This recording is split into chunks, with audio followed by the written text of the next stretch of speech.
Welcome to the 2023 DiLCo Lecture Series on Digital Language and Communication. I'm Yannis Androutopoulos from the University of Hamburg. DiLCo is a 3-year scientific network on digital language variation in context, initiated in 2021.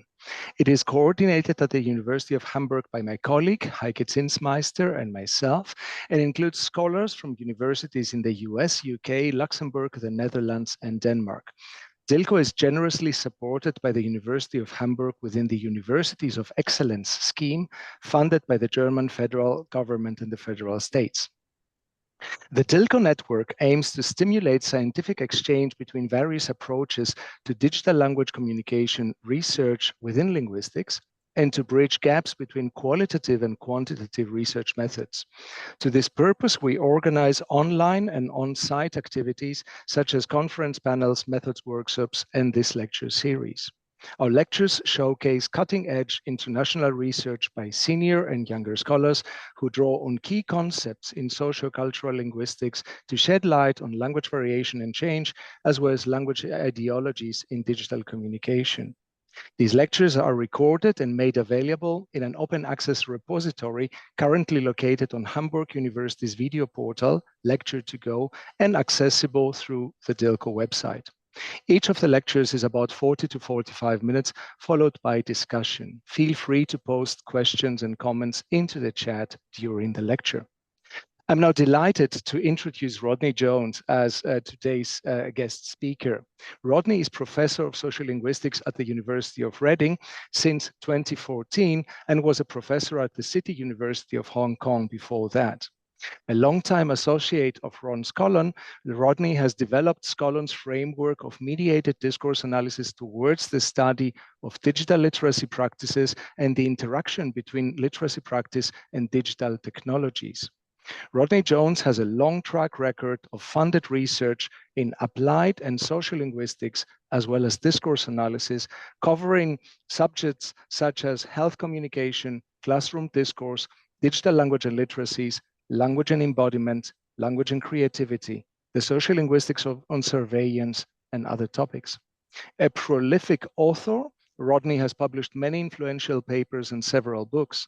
Well-received edited works include Discourse in Action, together with Sigrid Norris in 2005, Discourse and Digital Practices, together with Alice Cheek and Christoph Hafner, 2015, the Routledge Handbook of Language and Creativity, 2015, and Viral Discourse, 2021. His single or co-author books include Intercultural Communication with Ron and Susie Wong Scholar, now in its 3rd edition, 2012, Understanding Digital Literacies with Christoph Hafner, 2nd edition, 2021, and Introducing Language and Society with Christiana Themistocleous, 2022. Within digital language and communication studies, Rodney has developed an influential approach that focuses not on language, but on multimodal action as enabled and constrained by the communicative affordances of digital technologies. His talk today is about indexicality, virality, and the entangled speech chains of TikTok. Now, over to you, Rodney. It's great to have you with us today. Thank you, Yannis, and thank you very much for that very generous introduction. You'll see from my first slide here that the title of my talk has changed to Iconicity, Virality, and the Entangled Speech Chains of TikTok, a change that probably is already pretty obvious from the abstract, but will become, I think, much more obvious in the talk. So today, what I'm going to be talking about is the embodiment of sound on TikTok and how it contributes to racializing mimetic practices on the platform. Building on recent work in sociolinguistics on the relationship between iconicity and affect, I'll be asking, in the words of Susan Gall, how the perceived sensuous qualities of linguistic forms are put to social use in everyday practices of lip syncing on TikTok. I need to preface my remarks with an acknowledgement that I'm perceiving and interpreting the instances of racialization and stereotyping that I'm going to be talking about through my own embodied position as a privileged white male and the limitation that it entails when it comes to understanding the affective experiences of other kinds of bodies socially positioned. in other kinds of ways. I also need to alert you that I'll be presenting examples of racist performances of language mocking that are likely to produce discomfort or anger. For the past couple of years, I've been trying to convince people that TikTok is a really rich source of sociolinguistic insights. On the platform, for instance, you can find examples of people talking about language change. All right, so obviously,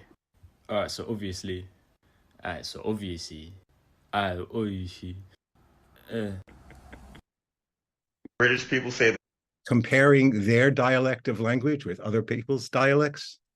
the word no. They really be like, Rebecca, no. So we say no. Are you dumb? I'm from Birmingham. We say nah.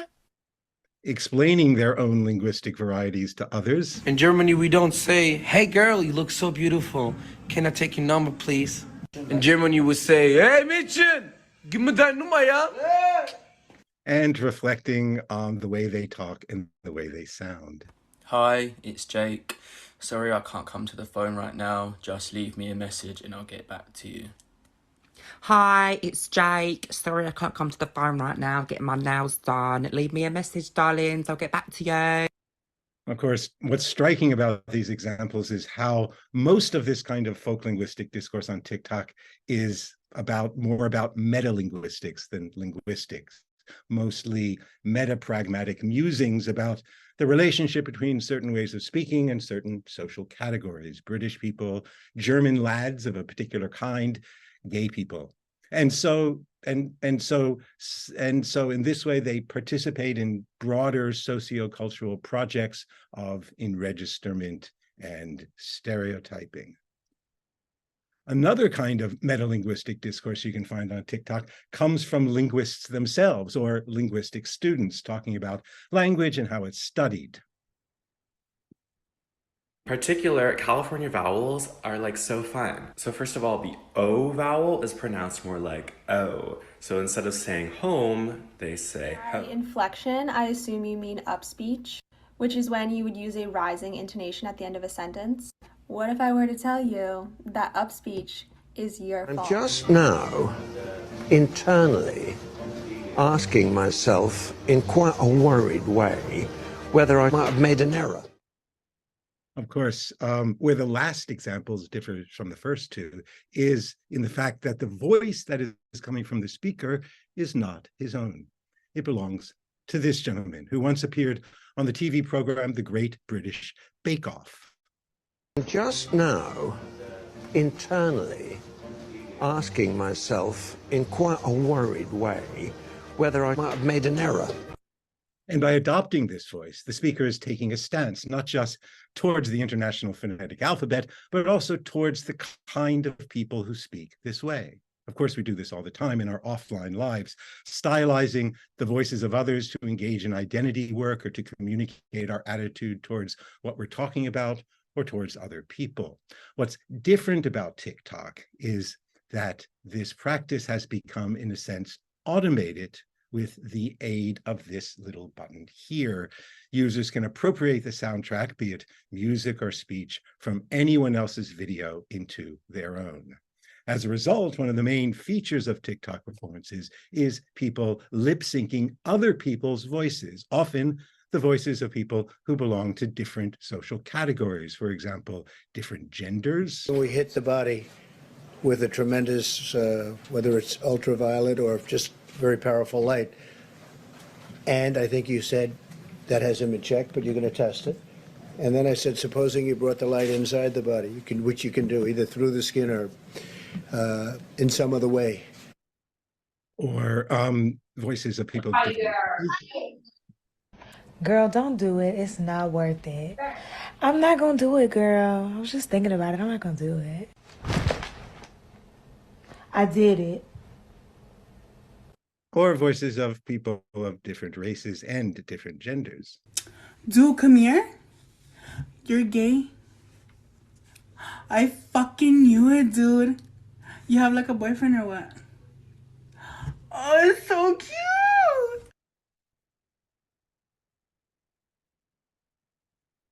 In many ways, these ludic recombinations of voices and bodies are a kind of semiotic currency on TikTok, produced and circulated to get views and likes and to challenge others to produce their own recombinations by appropriating these voices into their own bodies, sometimes causing the voices to go viral in ways that are not very different from those image macro memes that you see circulating online, where people play around with different word image combinations.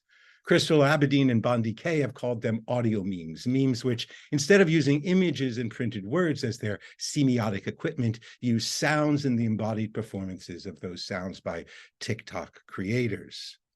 Oh my God! Wow! Oh my God! Wow! There are two things that make audio memes different. The first is that because of their embodied and performative nature, they tend to be more psychologically engaging and socially infectious. As Abedin and Kay put it, in audio memes, the texture of sound takes on an intimate disposition that engages the maker and the viewer in a more visceral way.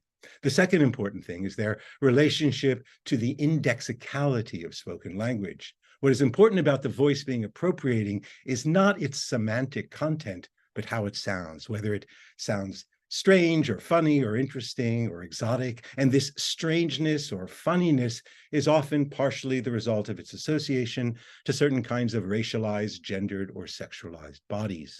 Nearly every time somebody appropriates sound, they are engaging in a kind of metapragmatic stance-taking, positioning their own bodies, or the bodies of other creatures like cats, in relation to the body that produced the voiced. Sometimes these acts of positioning turn out to be acts of allyship. Zuli and Zuli argue that audio memes are central to the way the platform encourages and shapes sociality, creating what they call imitation publics, a concept similar to what Veris and Blomart have referred to as light communities. Loose, ephemeral groupings that gather around particular discursive objects and engage in various kinds of metapragmatic play with them. Creating content around a specific audio allows users to recognize and replicate particular stances, thereby affirming their place in a community, as with this soundtrack that started circulating on my For You page last year around the time of Pride. I just want to say I'm part of the LGBTQ community, and this is my best friend, Valentina. She's an ally. Talk, Valentina. Ally. I just want to say I'm part of the LGBTQ community, and this is my best friend, Valentina. She's an ally. Talk, Valentina. Ally. Talk, Valentina. Ally. Talk, Valentina. Ally. Talk, Valentina. Ally. At the same time, these appropriations can also result in othering and symbolic violence, seen most obviously in the proliferation on TikTok of white users performing the voices of African Americans with exaggerated stereotypical gestures or associating them with stereotypical racialized tropes, as in the appropriation of white teenagers by white teenagers of the phrase "woo child the ghetto" from the Black TV personality Nina Lynx to describe places like Walmarts or airport security lines.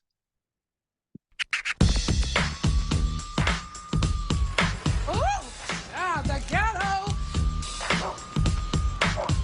The ghetto. The ghetto.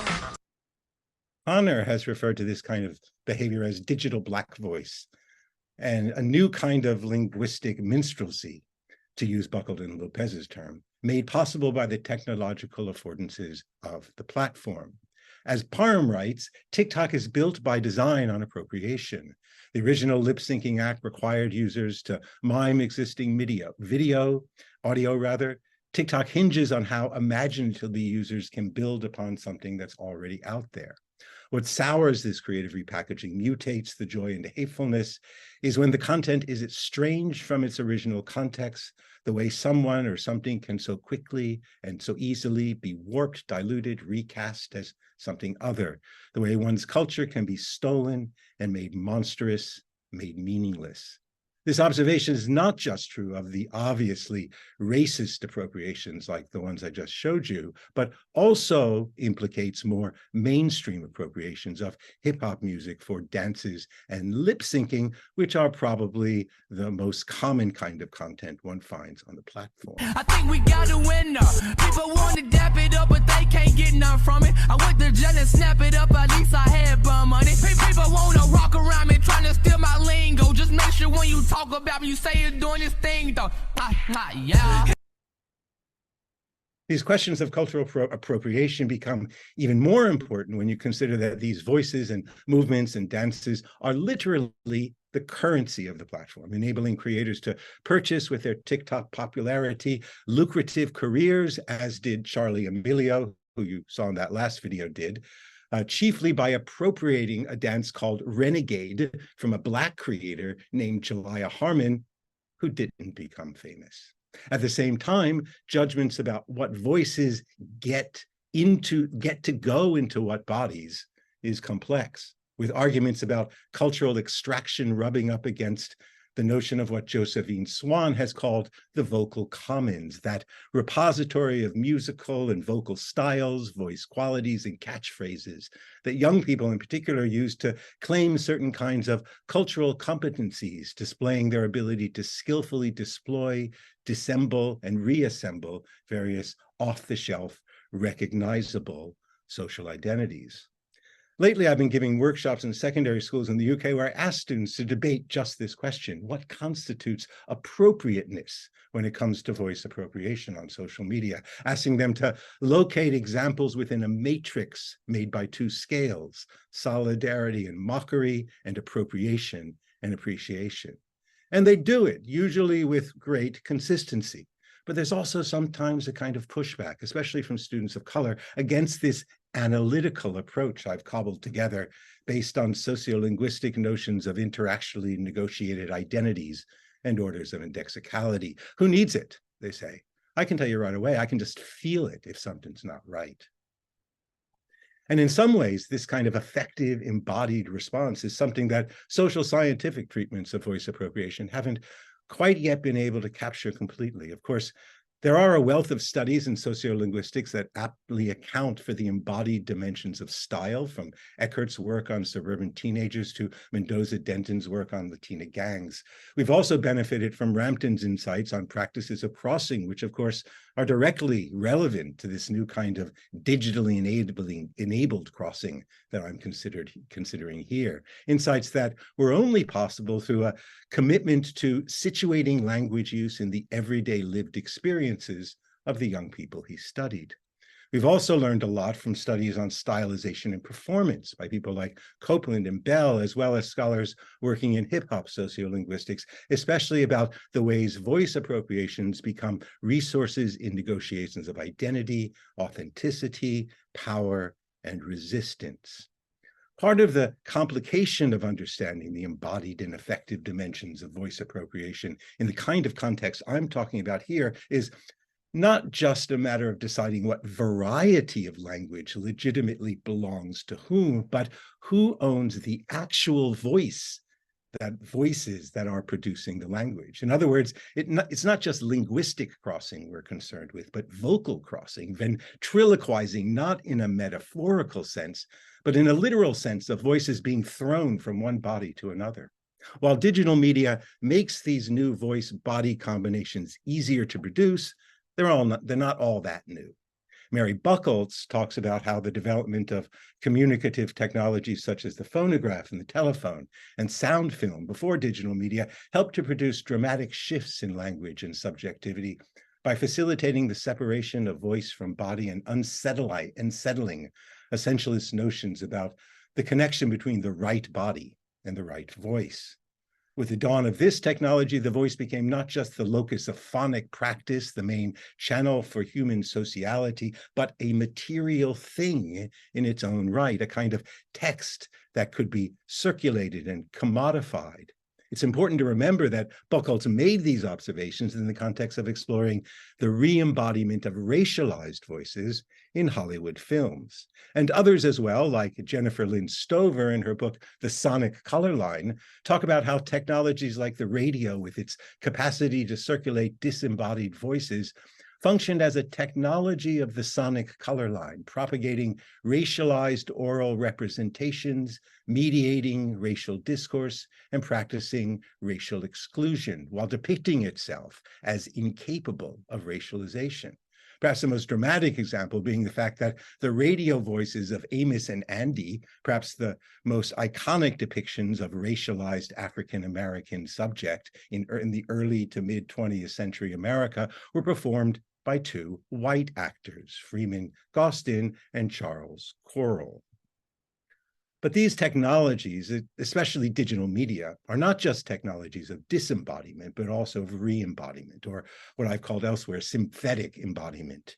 Here, the voice is already prepackaged. The locus of stylization becomes the body, with these stylizations taking a range of different forms, from the rhythmic gestures derived from the lexicons of popular culture. All in pictures is my sons, but who's the daddy? I graduate with honors. I ball NATO Connor. I did a freestyle, then I got a shout out from Obama. Yes, yes, I am ill.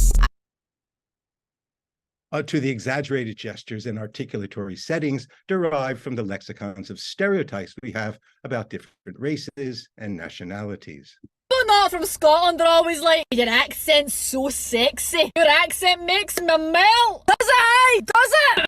Put your head on my shoulder. But in addition to these indexical meanings invoked through these lexicons, and just as important as them, is what these embodiments tell us both about how the body materializes sound, that is, how people think different voices look, and how the body experiences other people's voices, how they feel and taste to us. The music critic Simon Frith makes the argument that when we listen to music, or to anything for that matter, we listen not just with our ears, but with our whole bodies, dancing, of course, or even the urge to dance being the most obvious example. Listening, he says, is not just listening to a performance. Listening itself is always itself a performance.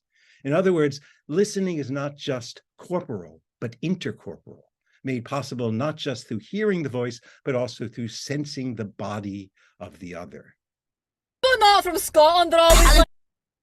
One place I think where these effective dimensions of voice appropriation are particularly salient is drag.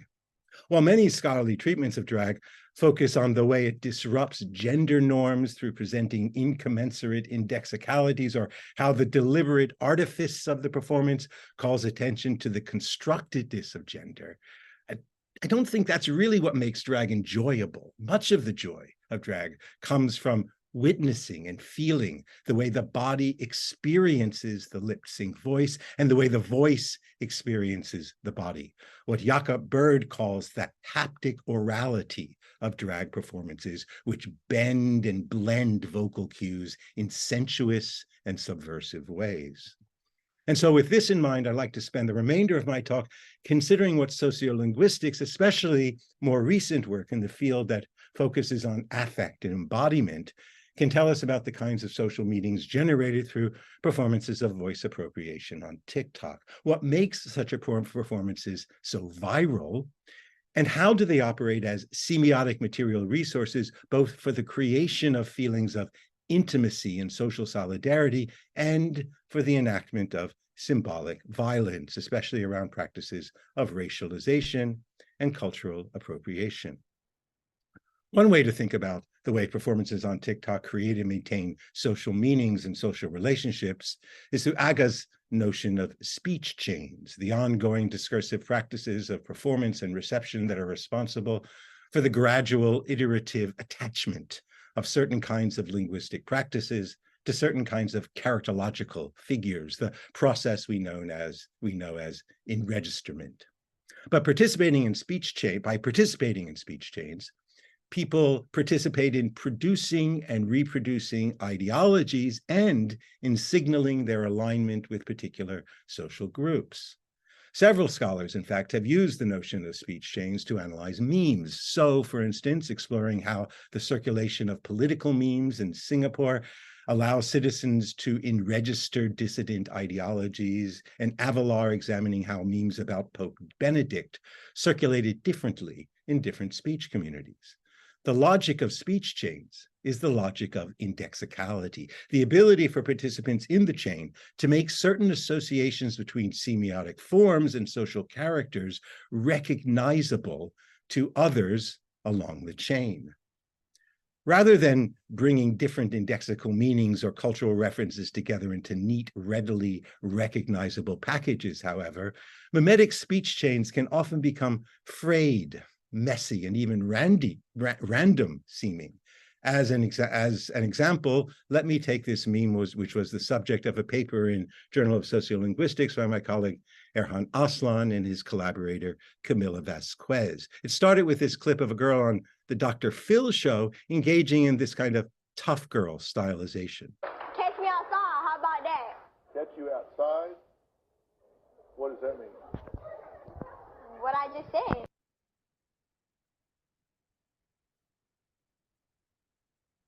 This later, of course, got turned into image macro memes, spawning more memes, which explicitly racialized this performance.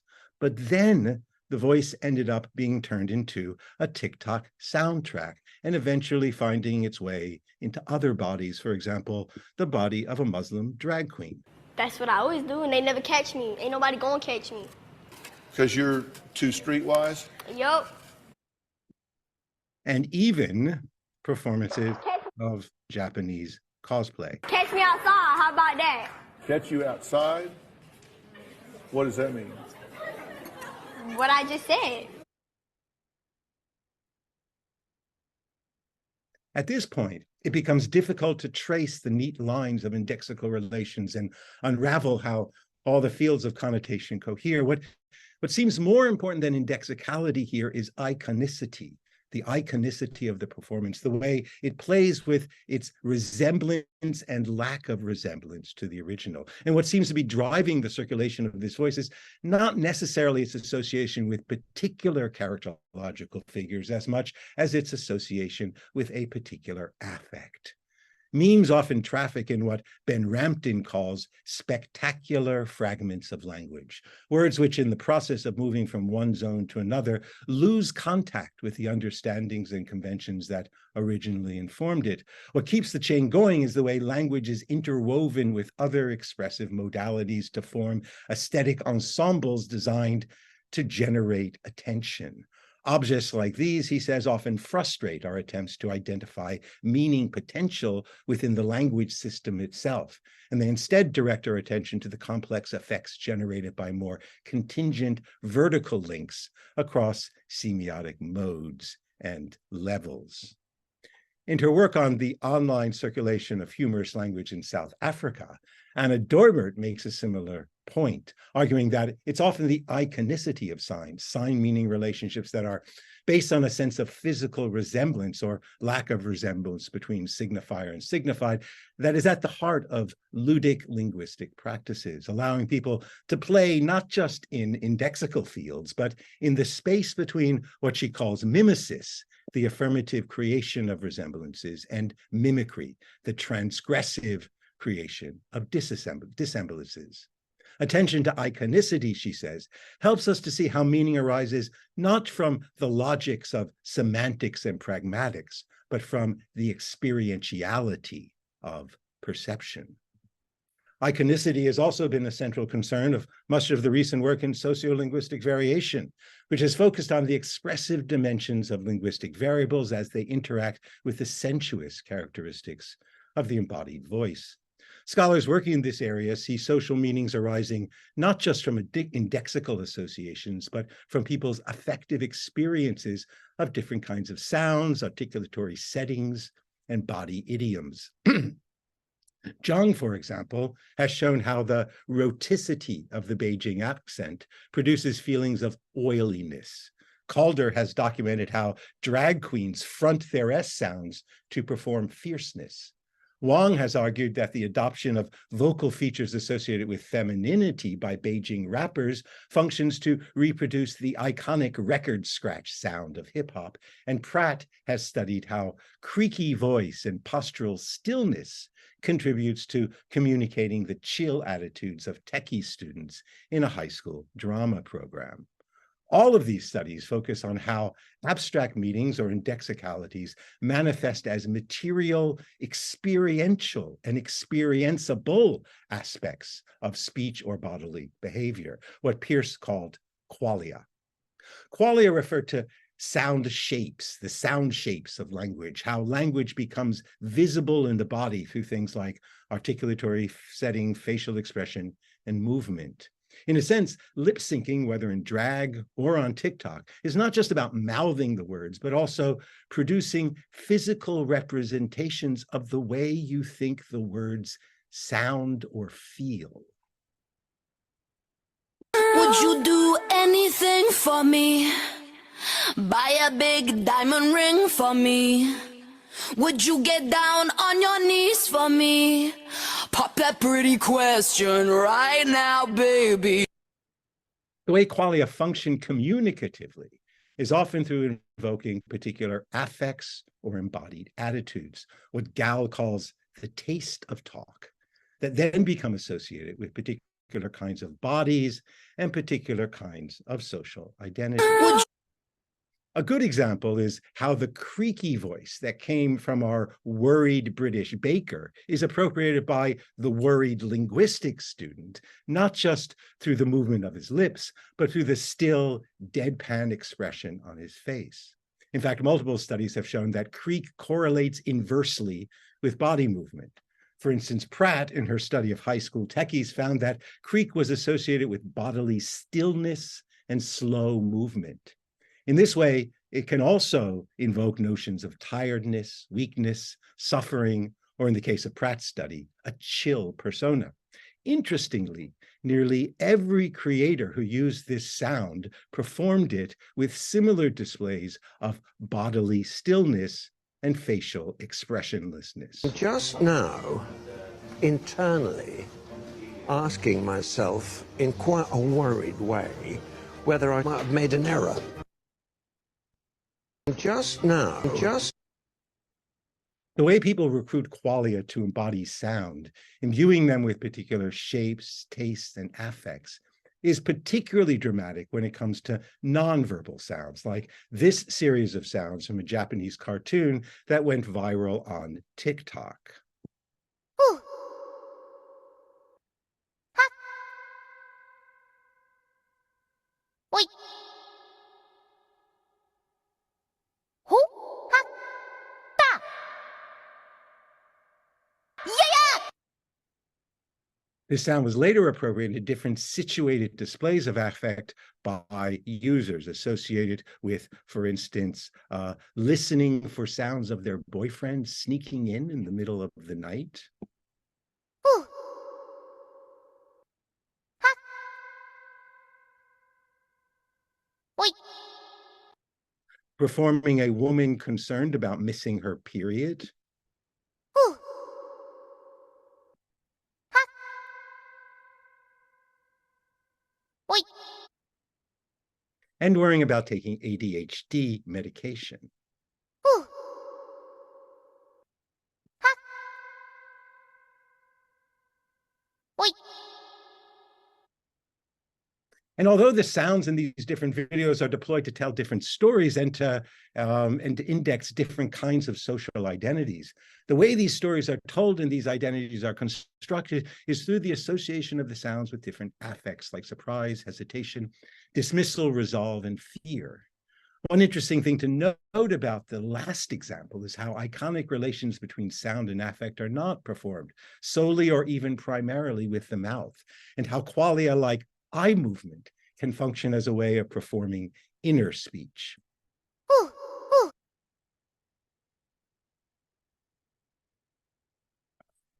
Of course, by embodying these sounds in particular ways and stringing them together into narratives about certain kinds of people, these creators are doing ideological work, engaging in what Irvin and Gall call rematization, a process that naturalizes social associations between semiotic practices and social identities by anchoring them within the bodies of individuals.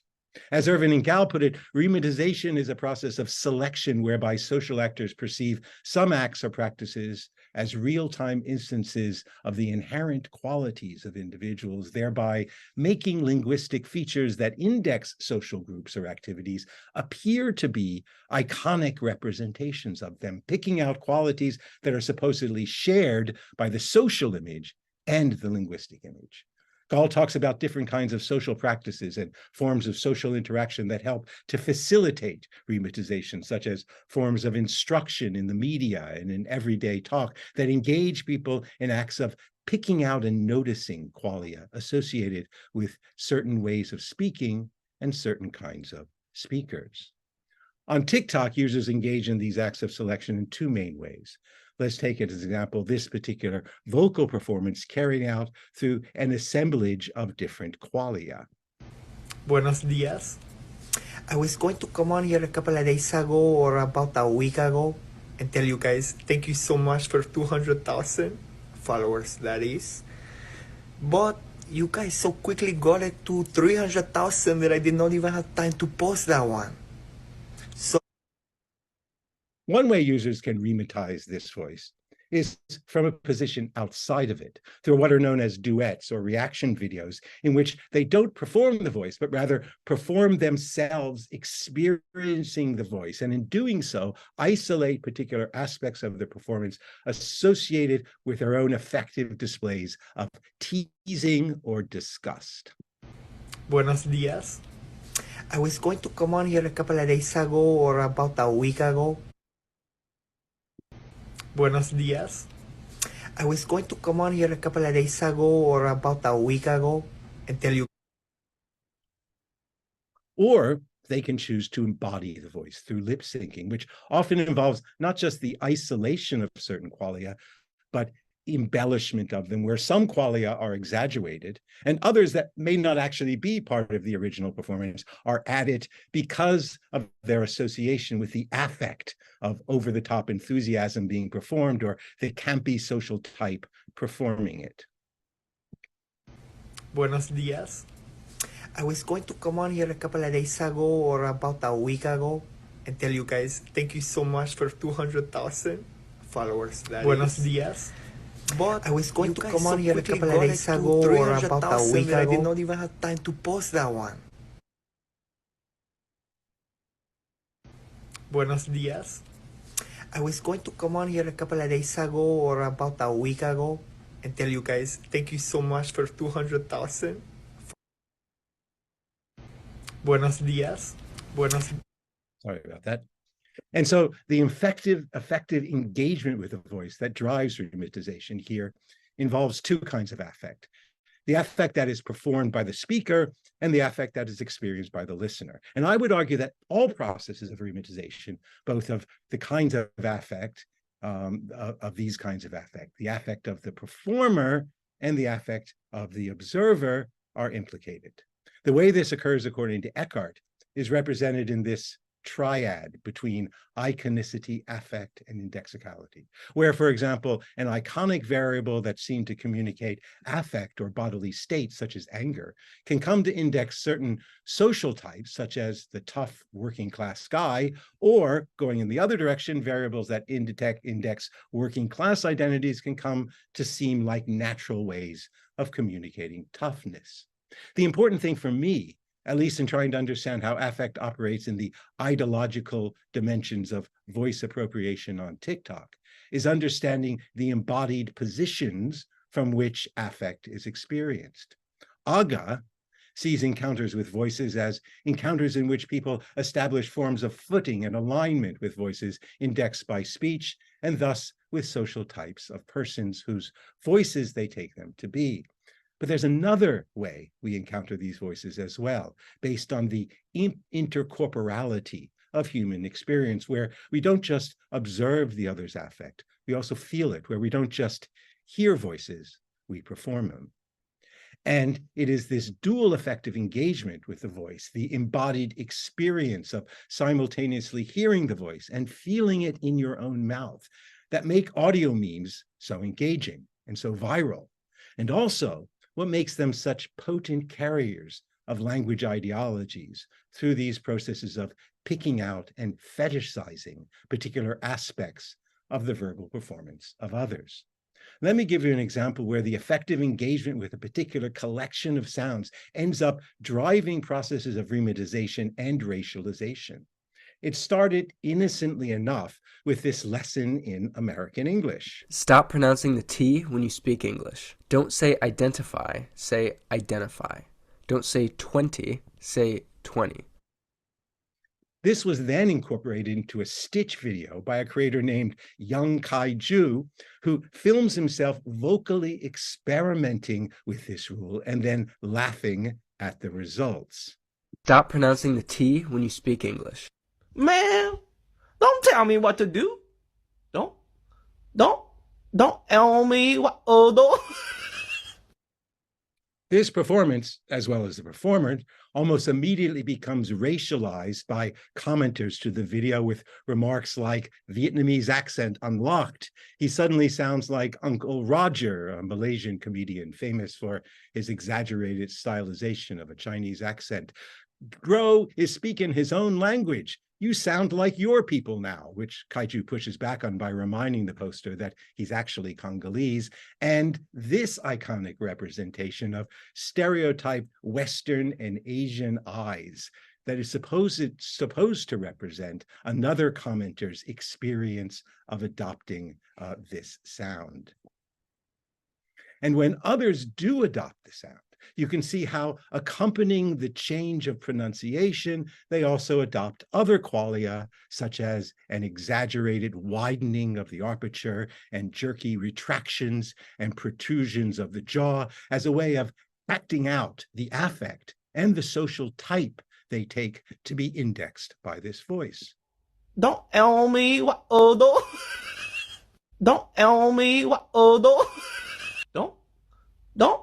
Don't tell me what to do. Don't tell me what to do. Don't tell me what to do.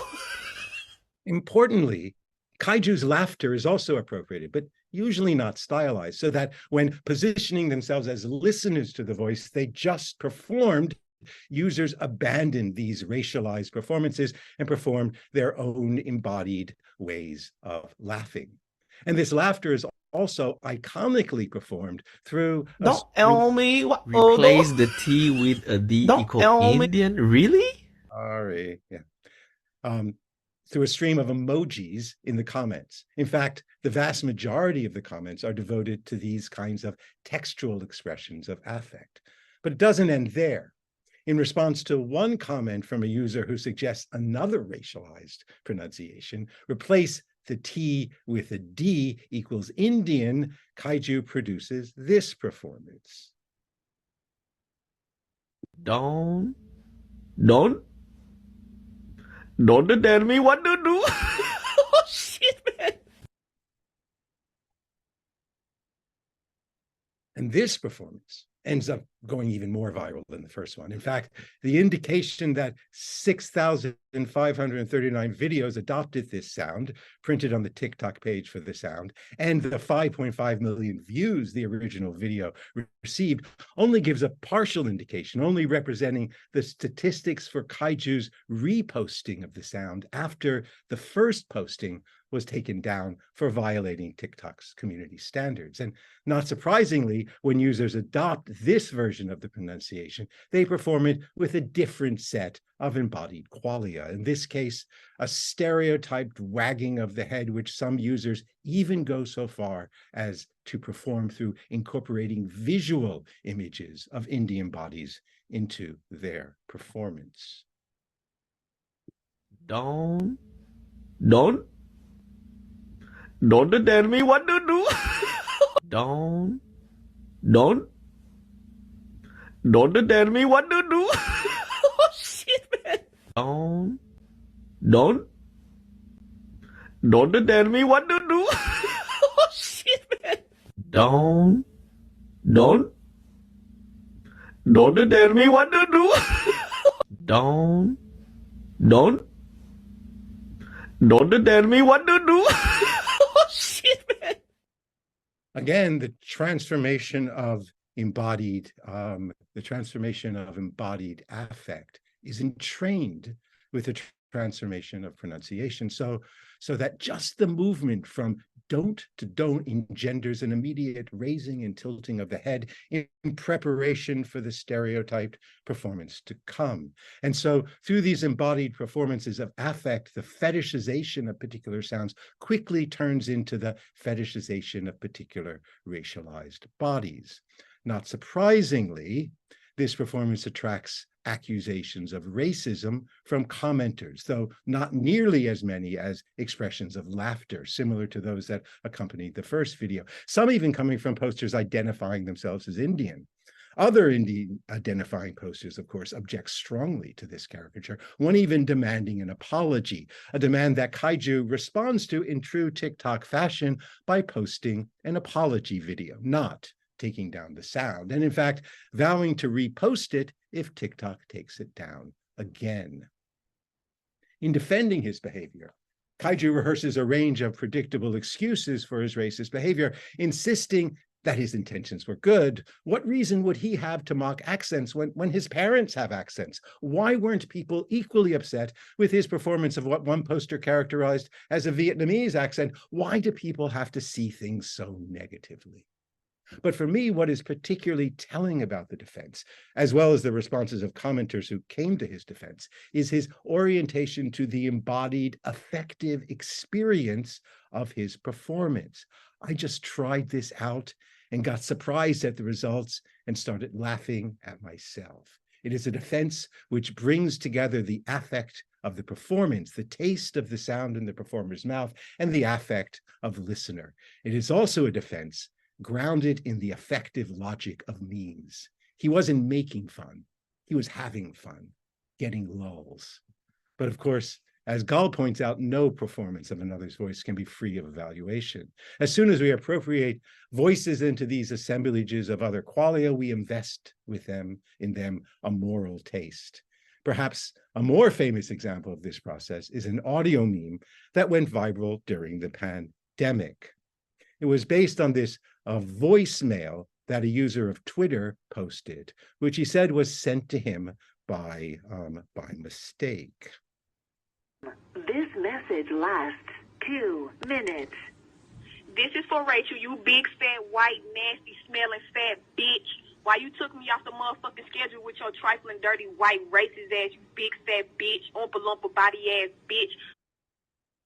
After going viral in 2018, the voicemail meme slowly fizzled out until the message started trending again at the beginning of the pandemic as a challenge on TikTok. In this version, the original voicemail was remixed with the instrumental soundtrack from City Girls' song Act Up. This lasts 2 minutes. This is for Rachel, you big, fat, white, nasty, smelling, fat bitch. Why you took me off the motherfucking schedule with your trifling, dirty, white, racist ass, big, fat bitch, oompa loompa body. This mash was then taken up by mostly white creators who incorporated into exaggerated performances of stereotypes of Black affect. Fat, white, nasty, smelling, fat bitch. Why you took me off the motherfucking schedule with your trifling, dirty, white, racist ass, big, fat bitch, oompa loompa body ass bitch. And these gestures and movements quickly became a TikTok dance challenge. This message lasts 2 minutes. This is for Rachel, you big, fat, white, nasty, smelling, fat bitch. Why you took me off the motherfucking schedule with your trifling, dirty, white, racist ass, big, fat bitch, oompa loompa body ass bitch. I'm coming up there and I'm gonna beat the fuck out of you, bitch. A dance performance that people even started teaching to their children. This message lasts 2 minutes. This is for Rachel, you big, fat, white, nasty, smelling, fat bitch. Why you took me off the motherfucking schedule with your trifling, dirty, white, racist ass, big, fat bitch. The sound also made its way into other kinds of performances of linguistic stylization, such as this video, where the creator performs the sound in mock sign language, engaging in a double fetishization, both of the original speaker's voice and of the communicative practices of deaf people. Message lasts 2 minutes. This is for Rachel, you big, fat, white, nasty, smelling, fat bitch. Why you took me off the motherfucking schedule with your trifling, dirty, white, racist ass, big, fat. Later, some mostly white creators incorporated the sound into a narrative about how they would like to respond to an abusive boss or supervisor, embodying the ferocious affect of the original voice, compared to how they actually talk to their boss, in which a whiny meekness is performed through a markedly white-sounding voice.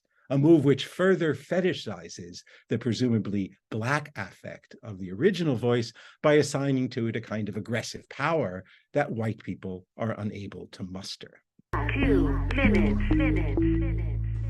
This is for Rachel, you big, fat, white, nasty, smelling, fat bitch. Why you took me off the motherfucking schedule with your trifling, dirty, white, racist ass, big, fat bitch. Rachel, I was just wondering why you wanted to take me off the schedule. I mean, I feel like I'm a good worker, and you look like an Oompa Loompa.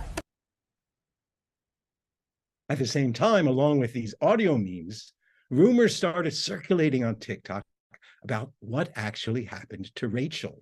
The most viral being the rumor that the woman who created the original voicemail had ended up stabbing Rachel 17 times and was now serving 25 years in prison. A story, of course, that rehearses media narratives of Black violence and criminality.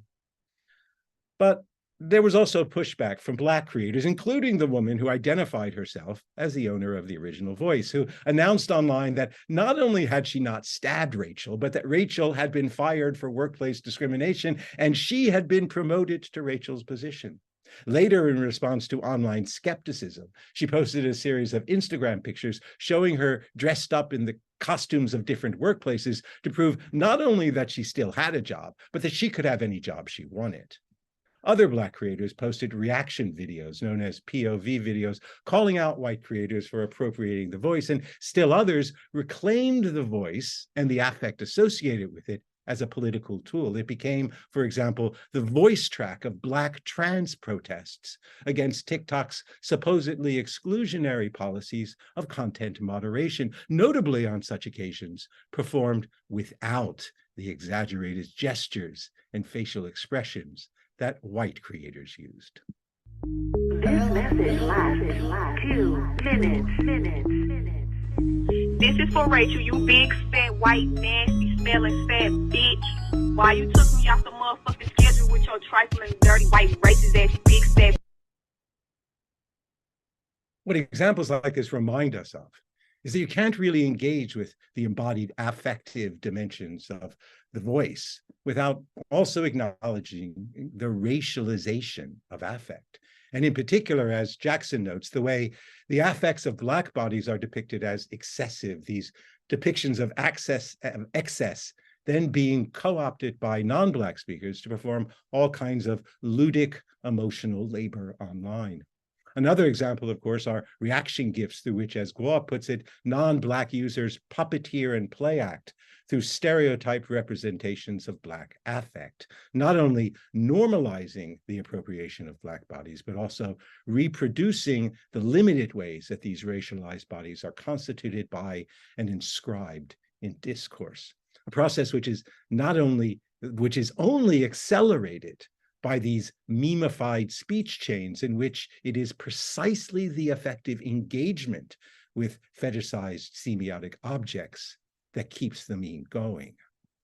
More broadly, what examples like this demonstrate is that while processes of ramification, particularly as they form the foundations of symbolic violence, begin with social practices of selective noticing, they are often underpinned by social practices of fetishization, by which I mean practices by which qualities are not just singled out and given meaning, but perversely detached from their contexts, in particular from the experiences, histories, subjectivities, and political positionalities of real-life human bodies.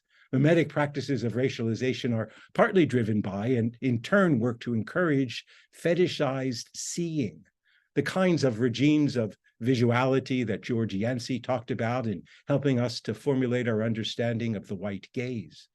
But I'm actually taking the phrase from internet scholars Whitney Phillips and Ryan Milner, who argued that fetishized seeing is the central semiotic logic of the internet, the tendency during online interaction to fixate on particular semiotic objects, the GIF you're sharing, the voice you're lip syncing, without considering the very real people represented in or producing or affected by those objects, the flattening of human interaction to pixels on the screen.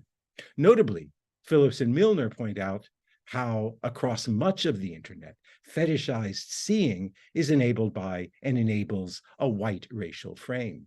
These mimetic practices are also driven by the kind of fetishized hearing that Stover talks about in her book, The Sonic Color Line, the forms of racialized hearing facilitated by technologies that enable the separation of the body from the voice. What primarily drives these practices of mimetic othering, though, is what we might call fetishized affect, by which I mean not just how looks and sounds are fetishized, but how entire multi-semiotic repertoires and the experiences people live through these repertoires become entangled with other people's bodies, other people's intentions, and other people's affective projects. In exploring the experience of racialized students in South African schools, for instance, Marceline Usendorf talks about how bodies become entangled in webs of intercorporal relationships with other bodies and with the material semiotic resources that circulate from mouth to mouth. We don't just use semiotic resources, she says. We don't just borrow the voices of others. We swallow them, and they in turn swallow us. So in this talk, I've attempted to lay out some ideas about how digital media, especially multi-semiotic social media like TikTok, are affecting the dynamics of language variation and its relationship to social identities and social practices. Drawing on recent work on iconicity in sociolinguistics, I've argued that scholars of social media need to focus not just on the new linguistic practices made possible by digital technologies, but also the new forms of embodiment they make possible. Not just in the way semiotic objects circulate through online networks, but also the ways affect circulates. I've talked about how affect in performances of voice appropriation on TikTok is not just performed and heard, but intercorporally experienced, which is partly what is responsible for the virality of audio memes, their sensuousness and the sense of intimacy they can engender among users. But I've also argued that this is precisely, this effective engagement with bodies and voices is precisely what promotes practices of fetishization and racialization, which end up being driven by the very experience of sensuousness, the experience of tasting the other's voice that constitutes performances of lip syncing. At the same time, with these observations, I don't want to denigrate the important potential these mimetic practices have, these mimetic practices of sharing around and embodying other people's voices have for generating allyship and forging community, forms of community that are in fact crucial for combating the very kinds of racism I've been talking about. So it's a double-edged sword. While digital technologies like TikTok have given to users new ways of swallowing semiotic resources, they've also created new ways of being swallowed by them. Thank you. And here's my list of references. I always get mad when people flash up these long lists of references. And so please feel free to send me an email and I'll send you a copy of the list of references. All right. Thank you so much, Rodney, for this extremely fascinating and rich talk. I can tell you no one left the room, even though we're a bit past time. So No worries. I mean, it's the full hour now. So if there is interest in discussing a little bit, please do. We can stretch the time for a few minutes. So if you have to leave, please do leave. If you would like to discuss, let's discuss a little bit. And as for the references, the lecture will be posted on Lecture2Go in our collection, so people will be able to browse the references there. Any questions? Any comments?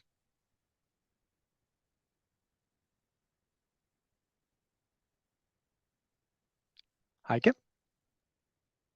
Heike. Thank you very much for the presentation. I'm not from actually the field, so I might have a kind of naive question to start the discussion round.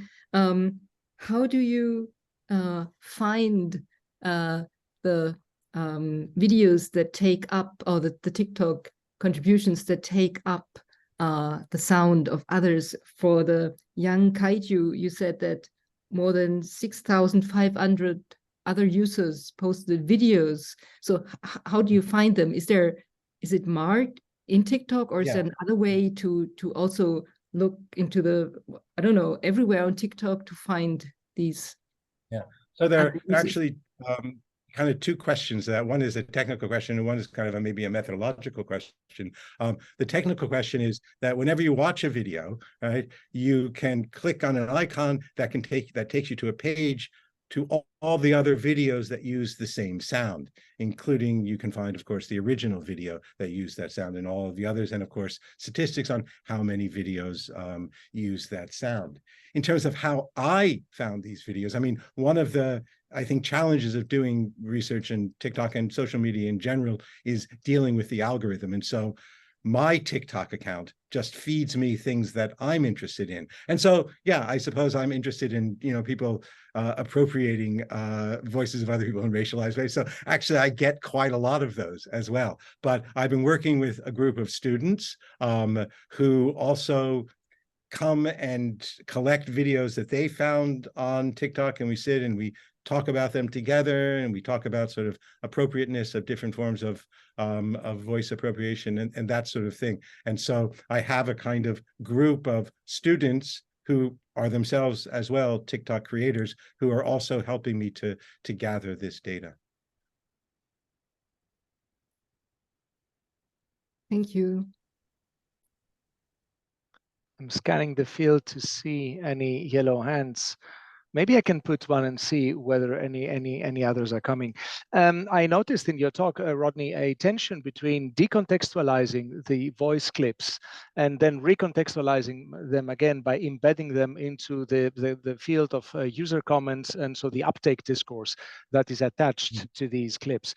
So what is the role you assign to comments in particular, as in terms of, let's say, regulating, legitimizing, calibrating what people do, and maybe posing limits on people's appropriation and practices with others' voices?